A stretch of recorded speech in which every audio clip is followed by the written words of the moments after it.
Taglia le pensioni per 13.000 bellunesi, a rimetterci sarà il ceto medio. Allarme SPI-CGIL in base alla bozza di bilancio del governo. Senza soldi il fondo non ha autosufficienza, 6.000 in difficoltà.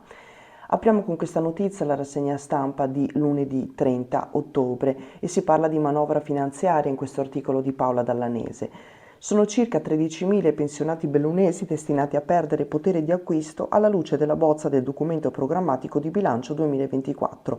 I conti li ha fatti lo SPI-CGIL di Belluno che sta monitorando la situazione. Siamo molto preoccupati anche se non abbiamo ancora in mano il testo della manovra che sembra cambiare spesso, precisa Maria Rita Gentilini, segretaria dello SPI-CGIL locale. In provincia di Belluno ci sono 79.685 pensionati, suddivisi in due scaglioni. 67.824 percepiscono un importo mensile medio lordo di 949,32 euro. 11.861 ricevono una media di 1.791,93 euro. Se prendiamo per buono quello che è trapelato dalle indiscrezioni della manovra di bilancio, chi continuerà a perdere potere d'acquisto saranno le pensioni sopra i 2.100 euro lordi al mese, vale a dire 1.500 euro netti. Questo perché la riduzione della rivalutazione delle pensioni in base all'inflazione partirà da quelle che sono 4 volte il minimo. Per quelle al di sopra di questa soglia il taglio del 10% rispetto all'indicizzazione e all'inflazione nella rivalutazione della pensione riguarderà 7.000 assegni bellunesi per poi salire a chi percepisce dalle 6 volte il minimo e via dicendo. Alla fine quindi potrebbero essere 13.000 i pensionati bellunesi ad avere una rivalutazione dell'assegno minore del 100%, con una perdita quindi di potere d'acquisto, fa due conti Gentilin.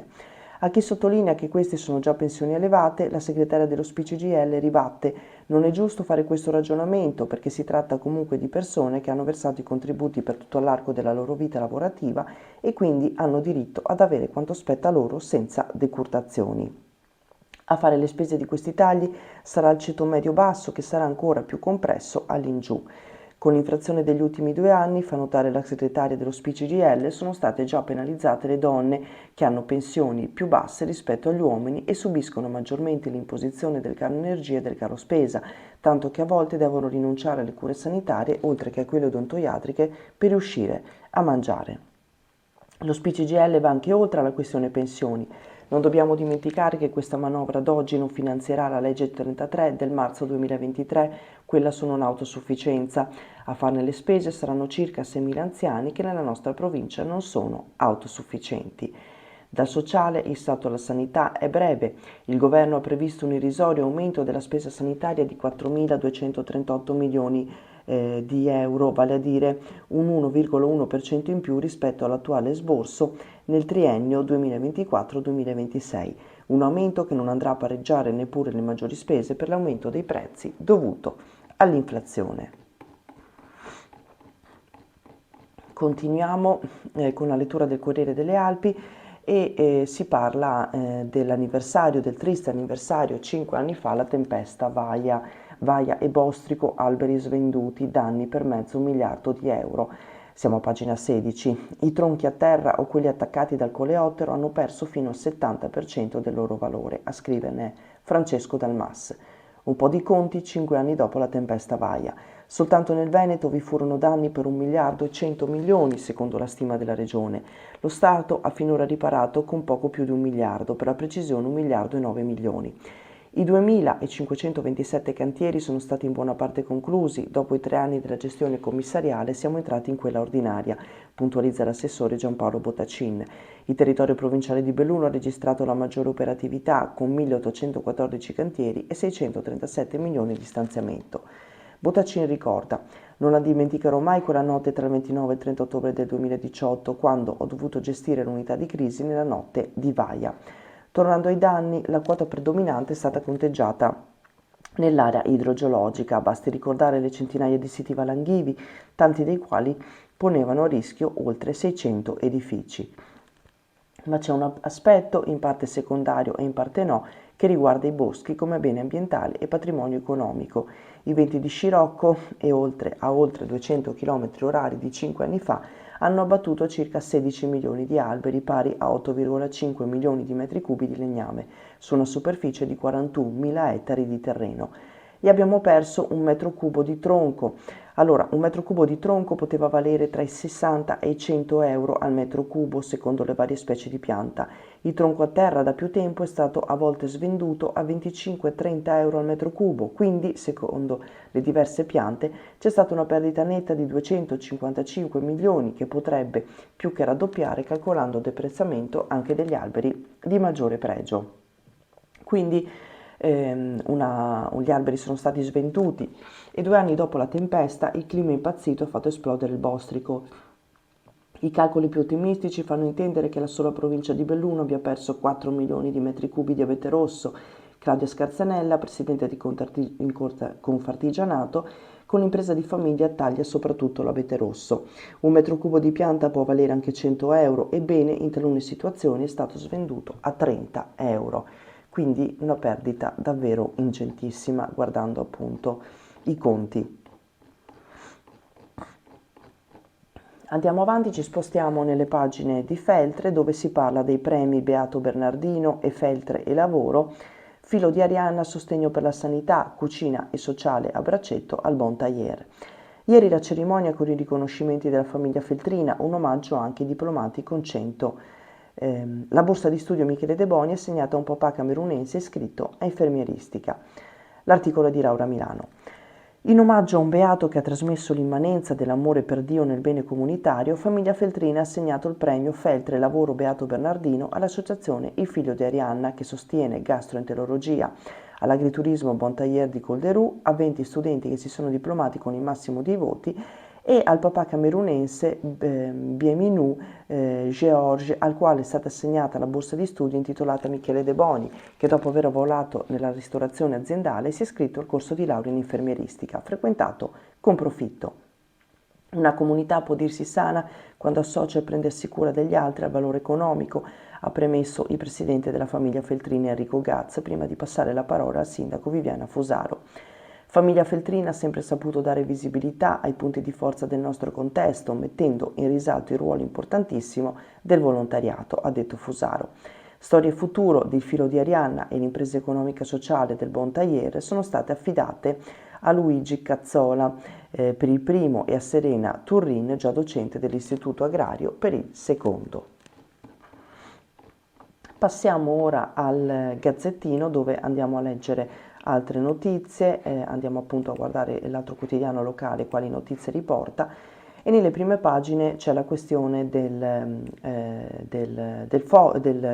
referendum fra Quero Vas e Alano Di Piave. Verso Sette Ville, quorum vicino, la verità nelle urne, si legge nel titolone. Alano Di Piave ha superato la soglia del 25% richiesta e ha ottenuto il 28%. Quero Vas è vicino al risultato e si potrà votare anche oggi fino alle 15. L'articolo è di Fulvio Mondin. Non è ancora passata la paura del non raggiungimento del quorum per la fusione tra Quero Vas e Alano, in quanto alla chiusura dei seggi a Quero Vas non è stato ancora raggiunto il fatidico 25% che valida la votazione. Alano aveva già invece superato la soglia alla rilevazione delle 19 di ieri, ottenendo alle 23 poi il 25%. Inoltre resta l'incognita di come i cittadini abbiano risposto al quesito referendario. Alla chiusura dei seggi a Quero Vas avevano votato solamente il 23,64% degli aventi diritto al voto. L'accesso ai seggi nella mattinata di ieri era iniziato piuttosto blandamente. E comunque i seggi sono aperti anche oggi fino alle 15 e appunto alle 15 poco dopo si saprà se Quero Vas e Alano Di Piave convoglieranno a nozze o se ognuno resterà un comune a sé stante. I seggi sono stati allestiti all'ex municipio di Vas, agli impianti sportivi di via Spaloa a Quero e nelle scuole medie di Alano Di Piave. Il comune, se si dovesse realizzare la fusione, si chiamerà Sette Ville e maggioranze e minoranze hanno espressamente e congiuntamente invitato tutti ad andare a votare e soprattutto a rispondere affermativamente, in quanto la fusione porterebbe nelle casse del nuovo comune notevoli contributi aggiuntivi per i prossimi 15 anni, che garantirebbero al nuovo comune un futuro sicuramente ricco di importanti vantaggi per tutti. E nelle foto ci sono Serenella Bogana e Bruno Zanolla che votano i sindaci dei due comuni, i sindaci dei comuni di Alano Di Piave e di Quero Vas. E parliamo poi di cantieri sulle strade. Abbiamo fatto riferimento a questa notizia anche nei giorni scorsi. Riaperta la ferrovia, col passaggio a livello sarà caos a Formegan. La chiusura per lavori del cavalcavia sulla 50 ha costretto a deviare il traffico. Ieri l'atteso ritorno del treno dopo mesi, oggi il test con il traffico infrasettimanale, ne scrive Eleonora Scarton. Dopo mesi di chiusura, riaperta ieri la tratta ferroviaria Feltre-Belluno con grande gioia di tanti pendolari, meno felici invece i residenti di Santa Giustina che dovranno assorbirsi il caos che questa riattivazione porterà vista la chiusura del cavalcavia ferroviario di Formegan. Ieri i disagi sono stati notevoli, ma il peggio è atteso oggi, quando lungo le strade ci saranno studenti e lavoratori. È evidente che i problemi della viabilità provinciale sono altri, pensiamo solo alle condizioni della Gordina e della Feltrina, ma per la quotidianità delle persone quanto sta accadendo in questi giorni è effettivamente un problema. Ormai da anni sono in corso i lavori di elettrificazione della linea ferroviaria provinciale. Nel corso dell'ultima finestra, in cui la tratta Feltre-Belluno è stata chiusa proprio per permettere la realizzazione delle opere propedeutiche a questo storico passaggio, ANAS ha deciso di mettere mano a due dei cavalcavia presenti lungo la linea, ossia quello di Ponta Feltre e quello di Formegan. Fin dalle prime settimane però si è compreso come i due cantieri andassero a rilento, tanto che a settembre il cantiere di Feltre è stato sospeso. Invece a Santa Giustina così non è andata, la ditta incaricata sta lavorando a singhiozzo e gli enti si sono trovati qualche giorno fa con un cavalcavia inutilizzabile e con la tratta ferroviaria pronta a riaprire. Fino a questo momento la chiusura del cavalcavia a Santa Giustina non ha impattato sul traffico della destra Piave. Le automobili infatti sono state deviate nel centro di Formegan, mentre ai camion è stato consigliato di percorrere la sinistra Piave. Con la riapertura di ieri della linea ferroviaria però è entrato in funzione anche il passaggio a livello che si trova nel centro della frazione. Le sbarre ogni ora si abbassano per circa 10 minuti e questo ha un impatto sulla viabilità nonostante ANAS abbia posizionato presso le rotatorie di Busche e Bribano i propri movieri che hanno deviato il traffico non diretto a Santa Giustina lungo la sinistra Piave. Con il passare delle ore ci si è resi conto che gli automobilisti, per evitare l'ingorgo, deviavano per la strada della cartiera e quindi un moviere è stato messo anche a quell'incrocio. Però il peggio deve ancora venire e ieri infatti non transitavano corriere del trasporto pubblico locale e la maggior parte dei lavoratori. L'impatto di quella che è stata la decisione di ANAS si avrà nella giornata di oggi e nei giorni successivi e le preoccupazioni ovviamente sono tante. Leggiamo un ultimo articolo prima di chiudere, ci spostiamo a Roccapietre, la strada è chiusa da 4 anni, la strada è chiusa da 4 mesi, stremati non ce la facciamo più. La provinciale Perdigonere l'asta interrotta fino al 18 novembre, i residenti sono esasperati, molti fornitori non salgono più, il sindaco De Bernardin, la vostra pazienza sarà premiata. E qua c'è una grande foto che mostra appunto la strada principale che porta verso Digonere, l'Aste, frazione di Roccapietore, che è interrotta da 4 mesi e sarà riaperta ma parzialmente soltanto fra quasi 3 settimane, ne scrive Raffaella Gabrieli. I residenti di Digonere e l'Aste si definiscono stremati, sono stanchi della chiusura della strada provinciale 563 da 4 mesi, che consente loro di raggiungere i paesi a valle più comodamente senza dover fare decine di chilometri in più passando per Salesei e Rucavà. L'annunciata riapertura del 31 ottobre slitta al 18 novembre, ma sarà parziale, dalle 17 fino alle 8 del mattino successivo. Per la riapertura completa bisognerà aspettare fino all'8 dicembre. Noi sinceramente non ce la facciamo più, dicono i residenti, ci sentiamo oppressi in una situazione in cui non si vede luce. Siamo stufi di dover fare il giro del globo per andare a lavorare, a scuola, in ospedale, a fare compere, chiediamo certezze a Veneto Strade. La strada di Salesei è chiusa totalmente, se non per qualche finestra oraria notturna e per alcuni giorni nel periodo di Ferragosto.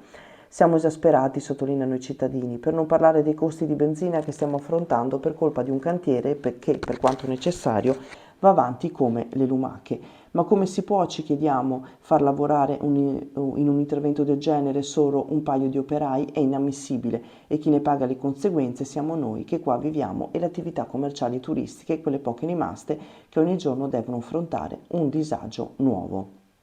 La strada provinciale 563 spiega il sindaco Andrade Bernardin, è rimasta chiusa a lunga, è vero, ma il cantiere in mano Veneto Strade doveva essere avviato perché stiamo parlando di una consistente opera di messa in sicurezza del versante delle stesse carreggiate.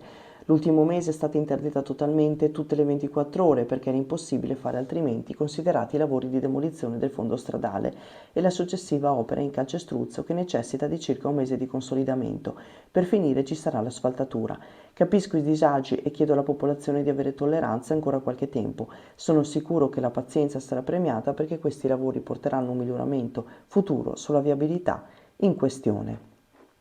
E con questo articolo andiamo a chiudere la rassegna stampa di oggi. A tutti un buon inizio settimana, una buona settimana e a prestissimo. Grazie.